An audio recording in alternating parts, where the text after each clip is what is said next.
بسم اللہ الرحمن الرحیم۔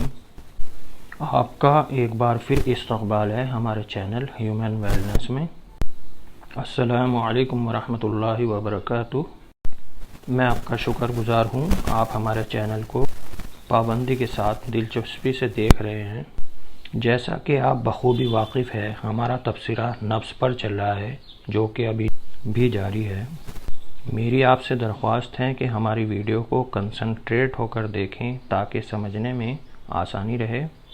اور یہ بھی ضروری ہے کہ اگر آپ نے ہمارے چینل کو سبسکرائب نہیں کیا ہے ابھی تک تو اس کو سبسکرائب کریں اور شیئر بھی کریں، لائک بھی کریں۔ ایک بار پھر آپ کا ہمارے چینل سے جڑنے کے لیے بہت بہت شکریہ۔ آئیے نفس سے متعلق آگے بڑھتے ہوئے شروع کرتے ہیں آج اپنی ویڈیو کا لیکچر 10۔ بسم اللہ الرحمن الرحیم۔ قال رب اشرح لی صدری ویسر لی امری واحلل عقدۃ من لسانی یفقہوا قولی۔ آپ کو یہ جان کر خوشی ہوگی کہ آج کے لیکچر میں ہم مختلف مزاجوں کی نفس کے بارے میں سیکھیں گے، جیسے گرم مزاج والے اشخاص کی نبض، بارد المزاج والے اشخاص کی نبض،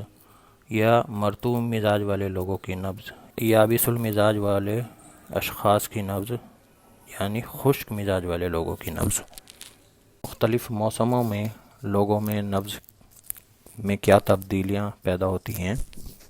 جیسے موسم ربیع، موسم سرما یا موسم خریف کی نبض ہم کیسے پہچانیں گے۔ اس کے علاوہ مختلف ممالک کے اعتبار سے نبض میں کیا تبدیلیاں واقع ہوتی ہیں یہ بھی ہم جانیں گے۔ اس کے ساتھ ساتھ ہم آپ کو یہ بھی بتائیں گے کہ وہ نبض کون سی ہیں جو مختلف چیزوں کے کھانے پینے سے پیدا ہوتی ہیں۔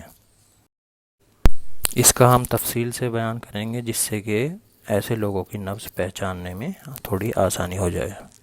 شروع کرتے ہیں۔ جب مزاج میں گرمی سوئے مزاج کی وجہ سے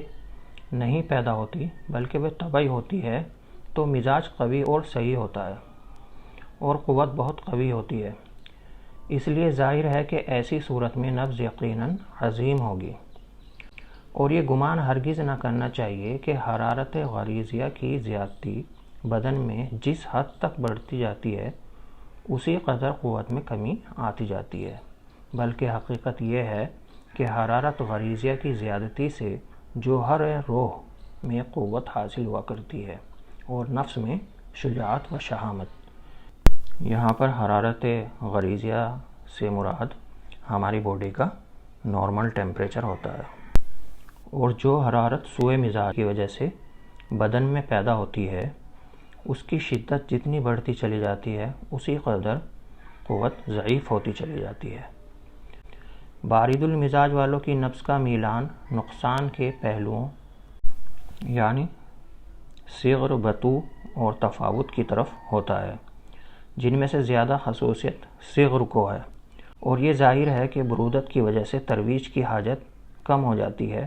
اور قوت بھی ضعیف ہو جاتی ہے،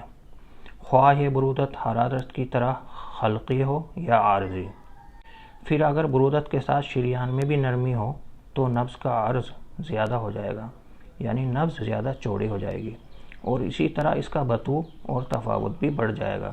لیکن اس کے برعکس اگر شریان میں سختی ہو تو ان سب چیزوں میں کمی آ جائے گی، یعنی عرض، بطوء اور تفاوت کم ہو جائے گا۔ حرارت کی زیادتی جس طرح ضعف پیدا کرتی ہے اسی طرح برودت کی زیادتی بھی، مگر ان دونوں میں فرق ہے۔ برودت میں ضعف پیدا کرنے کی جتنی قابلیت ہے اتنی حرارت میں نہیں۔ اسی مقصود کو اب شیخ بیان کرنا چاہتے ہیں۔ سوئے مزاج حار سے جتنا ضعف پیدا ہوا کرتا ہے اس سے زیادہ سوئے مزاج بارش سے ہوتا ہے، کیونکہ بمقابلہ برودت کے حرارت کو طبیعت سے زیادہ موافقت و مناسبت ہے، چنانچہ بحث مزاج میں اس کی پوری تفصیل گزر چکی ہے۔ مرطوب المزاج والوں کی نبض میں موجیت ہوتی ہے اور ان کی نبض میں عرض زیادہ ہوتا ہے، یعنی چوڑی زیادہ ہوتی ہے۔ اور بات کریں اگر یابس مزاج والوں کی تو ان کی نبض میں تنگی اور سختی ہوتی ہے۔ پھر اگر یبوست کے باوجود قوت بھی قوی ہو اور حاجت بھی شدید ہو تو نبض ذوالقرتین متشنج اور مرتعش پیدا ہو جاتی ہے۔ جب مزاج مفرد کے لحاظ سے نفس کے احکام آپ کو معلوم ہو گئے تو اب یہ آپ کا کام ہے کہ اصول کی حفاظت کرتے ہوئے تم ان کو ترکیب دے دو۔ چنانچہ مثلاً اگر کسی شخص کا مزاج حار رطب ہو تو اس کی نفس کی حالت مزاج حار اور مزاج رطب کی حالت سے مرکب ہوگی۔ بعض مرتبہ اتفاقاً ایسا بھی ہو جاتا ہے کہ ایک ہی شخص کے دونوں جانب دائیں اور بائیں شق کا مزاج ایک دوسرے سے مختلف ہوتا ہے۔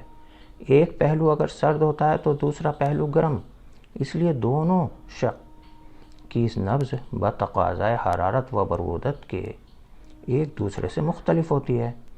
چنانچہ گرم جانب کی نبض وہی ہوتی ہے جو مزاج کی گرمی سے گرم مزاج والوں میں پیدا ہو جاتی ہے، جس کو پہلے بتایا جا چکا ہے، اور سرد جانب کی نبض اس قسم کی ہوتی ہے جو مزاج بارد سے یعنی بارد المزاج والوں میں پیدا ہوتی ہے۔ اس سے معلوم ہو گیا کہ دونوں جانب کی یعنی نفس کا انبساط و انقباض اور ان میں باہمی اختلاف قلب کے مدو و جزر سے وابستہ نہیں ہیں، قلب کے جوار بھاٹے سے متعلق نہیں ہیں کہ قلب ایک جانب خون زیادہ روانہ کرتا ہے اور دوسری جانب کم، بلکہ خود جرم شریان کے انبساط و انقباض سے وابستہ ہے، یعنی ایک جانب کی شریان حرارت کی وجہ سے پھیل جاتی ہے اور دوسری جانب کی شریان برودت کی وجہ سے سکڑ جاتی ہے۔ شیخ کے اس کلام کا خلاصہ یہ ہے کہ بعض صورتوں میں ایسی مثال ملتی ہے کہ ایک جانب کی نبض مثلاً حرارت کی وجہ سے قوی اور عظیم ہو جاتی ہے اور دوسرے ہاتھ کی نبض برودت کی وجہ سے ضعیف و صغیر ہو جاتی ہے، تو اس کی وجہ اس کے سوا اور کیا ہو سکتی ہے کہ ایک جانب کی شریان بذات خاص متعلقہ اسباب سے مثلاً حرارت سے پھیل جاتی ہے اور اس کا انبساط قوی اور بڑا ہو جاتا ہے، اس لیے اس حار جانب کی نبض عظیم و قوی ہو جاتی ہے اور دوسری جانب کی شریان برودت کے اثر سے سکڑ جاتی ہے اور متعلقہ اسباب سے اس کا انبساط ضعیف اور چھوٹا ہو جاتا ہے، اس لیے بارد جانب کی نبض صغیر اور ضعیف ہو جاتی ہے۔ اس کے برعکس اگر یہ کہا جائے کہ نبض کا انبساط و انقباض بذات خاص جرم شریان کے سکڑنے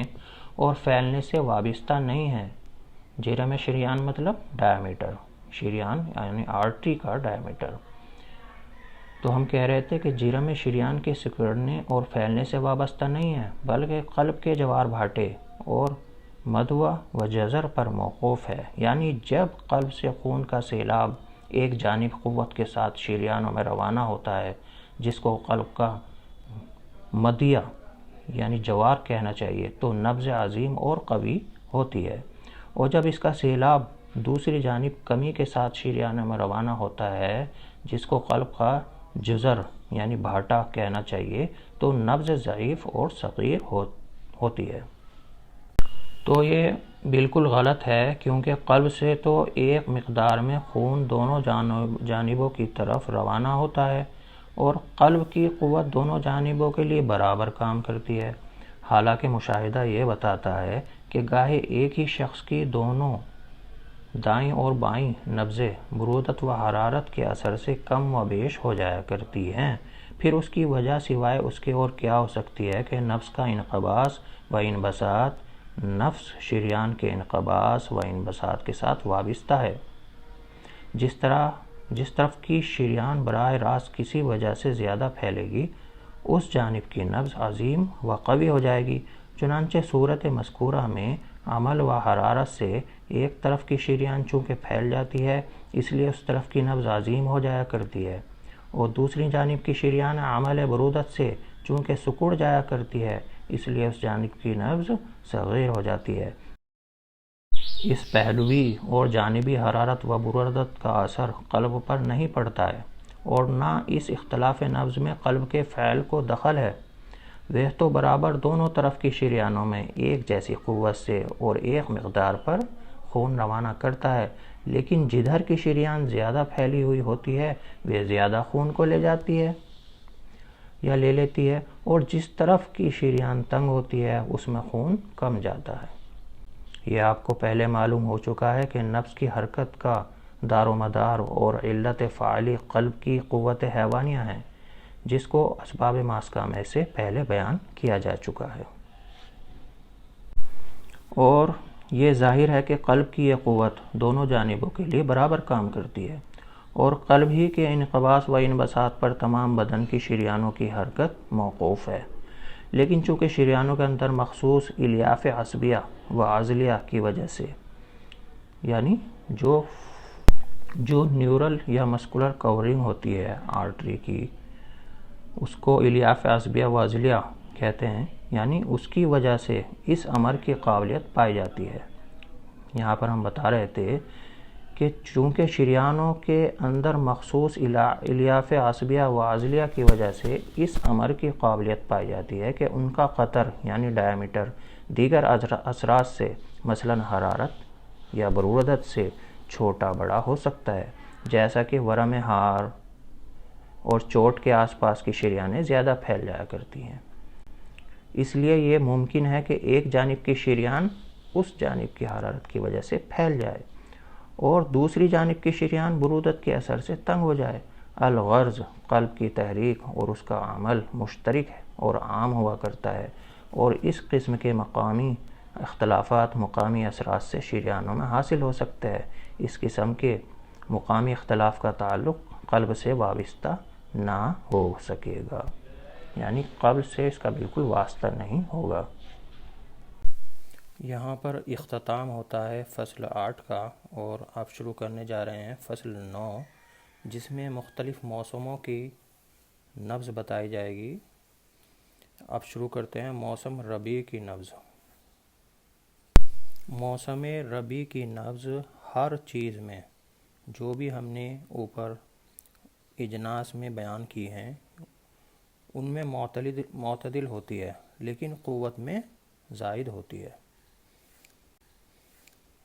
موسم گرما کی نبض شدت حاجت کی وجہ سے سریع اور متواتر ہوتی ہے، اور موسم گرما کی بیرونی شدید اور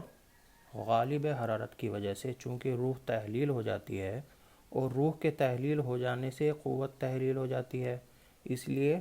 گرما کی نبض صغیر اور ضعیف بھی ہوتی ہے۔ موسم سرما کی نبض۔ موسم سرما کی نبض میں مقابلتاً تفاوت بطوء اور ضعف زیادہ ہوتا ہے، اور ان باتوں کے ساتھ وہ صغیر بھی ہوتی ہے، اس لیے کہ سرما میں قوت یعنی قوت قلبیہ ضعیف ہو جاتی ہے۔ یہاں ضعیف ہونے سے مراد یہ ہے کہ اگر بجائے اس کے یہ کہا جاتا ہے تو بہتر ہوتا ہے کہ موسم سرما میں حاجت ترویج کم ہو جاتی ہے، کیونکہ یہ غلط ہے کہ سرما میں قوت کمزور ہو جاتی ہے۔ ہاں اگر وہ شرائط بڑھائے جائیں تو یہ حکم صحیح ہو سکے گا۔ تو ہم کہہ رہے تھے کہ موسم سرما میں قوت قلبیہ ضعیف ہو جاتی ہے، بشرط یہ کہ وہ ممالک بہت ہی ٹھنڈے ہوں اور انسان کا مزاج بھی بارد اور ضعیف ہو کہ وہ شدت برودت کا متحمل نہ ہو سکے،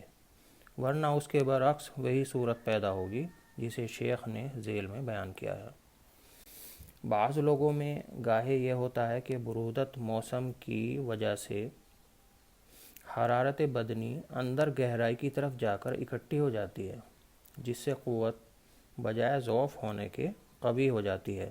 لیکن ایسا اس وقت وقوع پذیر ہوتا ہے جبکہ اس شخص کے مزاج میں حرارت کا غلبہ ہو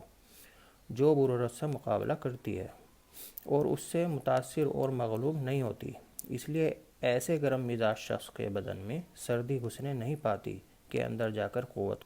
کمزور و برباد کر دے۔ موسم خریف کی نبض مختلف ہوتی ہے اور ضعف کی طرف اس کا خاصا میلان ہوتا ہے، چنانچہ اس موسم کی نبض میں اختلاف تو اس وجہ سے ہوتا ہے کہ موسم خریف کے یعنی طبعی مزاج میں اگرچہ اعتدال ہے، مگر اس کے عارضی مزاج میں یعنی دن رات اور صبح و شام ہوا کی لطافت کی وجہ سے بہت زیادہ تغیرات و استحالات ہوا کرتے ہیں۔ گاہے گرمی کا غلبہ ہو جاتا ہے جیسا کہ دوپہر کے وقت، اور گاہے سردی کا جیسا کہ صبح و شام اور رات کے وقت۔ الغرض حالات کے بار بار بدلنے اور بدن پر توارد ازداد واقع ہونے کی وجہ سے قوت ضعیف ہو جاتی ہے، اور ضعف قوت کی وجہ سے نبض میں اختلاف رونما ہو جاتا ہے۔ لہذا اس موسم کی نبض میں ضعف بھی اسی وجہ سے ہوتا ہے کیونکہ جس مزاج میں ہر وقت تغیر و اختلاف ہوا کرتا ہے وہ اس مزاج کے مقابلے میں زیادہ ایذا پہنچاتا اور ضعف کا باعث بنتا ہے۔ جو ہموار اور مستوی ہو، خواہ یہ ہموار مزاج ردی اور فاسد ہی کیوں نہ ہو، بشرط یہ کہ فساد و ردائیت دونوں میں مشترک ہوں۔ اب ظاہر ہے کہ جو مزاج فاسد ہونے کے باوجود مختلف الاحوال ہوں اور ہر وقت اس کی وجہ سے بدن پر توارد ازداد ہو رہا ہو، وہ یقیناً ضعف زیادہ پیدا کرے گا۔ دوسرے، خریف کی نبض میں ضعف اس وجہ سے بھی لاحق ہو جاتا ہے کہ خریف کا موسم طبیعت حیات یعنی مقتضائے حیات کے خلاف ہے، کیونکہ خریف کے موسم میں حرارت تو ضعیف ہوتی ہے اور یبوست شدید، حالانکہ طبیعت حیات کے لیے حرارت و رطوبت کی ضرورت شدید ہے، اور انہی دونوں چیزوں سے زندگی کے سارے کام چل رہے ہیں۔ رہی ان موسموں کی نبض جو مختلف موسموں کے درمیان میں ہوتی ہے، مختلف موسموں کے درمیانی اوقات کی نبض، جبکہ ایک موسم دوسرے موسم میں داخل ہوتا ہے اور جس کو زمانہ تداخل کہا جاتا ہے، تو ان کے احکام متصلہ اور متواصلہ فصول کے احکام کے مطابق ہوتے ہیں۔ یعنی مذکورہ بالا احکام تو وہ تھے جو ہر موسم کے درمیانی زمانے میں رونما ہوتے ہیں، جبکہ وہ موسم اپنی پوری تیزی پر ہوتا ہے، اور جبکہ اس موسم کا پورا مزاج اور پوری طبیعت بلا کسی تغیر کے پائی جاتی ہے۔ رہے وہ احکام جو اس زمانے سے وابستہ ہیں جو ان موسموں کے درمیان ہوتا ہے،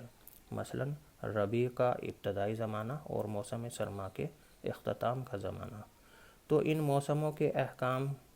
برودت و حرارت کی کمی و بیشی کے لحاظ سے وہی ہوں گے جو ان کے زمانے کے آس پاس موسم گزرے ہیں۔ مثلاً مثال مذکورہ میں سرما کا اختتام ہے اور ربیع کی ابتدا، تو اس زمانے کی نبض میں دونوں متصلہ موسموں کا اثر ہوگا۔ فصل 9، جس میں ہم نے مختلف موسموں کی نبض کے بارے میں تبصرہ کیا، یہاں پر پوری ہو جاتی ہے، اور اب فصل 10 ہم شروع کر رہے ہیں، جس میں مختصراً یہی بتانا ہے کہ مختلف ممالک کی نبض میں کیا کیا فرق ہوتا ہے۔ بتانا یہی ہے کہ بعض ممالک جن میں آب و ہوا کے لحاظ سے معتدل ہوتے ہیں اور ان کی حالت موسم ربیع کی جیسی ہوتی ہے، بعض ممالک گرم ہوتے ہیں اور ان کی حالت موسم گرما کی سی ہوتی ہے، بعض ممالک سرد ہوتے ہیں اور ان کی حالت موسم سرما کی سی ہوتی ہے، بعض ممالک خشک ہوتے ہیں اور ان کی حالت موسم خریف کی سی ہوتی ہے۔ اس لیے ان ممالک کے نبض کے احکام انہی موسموں کی نبض پر قیاس کرنا چاہیے جو آپ کو معلوم ہو چکی ہے۔ یہ مختصراً آپ کو فصل 10 میں مختلف ممالک کی نبض کے بارے میں بیان کیا۔ آپ شروع کر رہے ہیں فصل 11، جس میں ہم آپ سے تبصرہ کریں گے ان نبضوں کے بارے میں جو مختلف چیزوں کے کھانے پینے سے پیدا ہوتی ہے،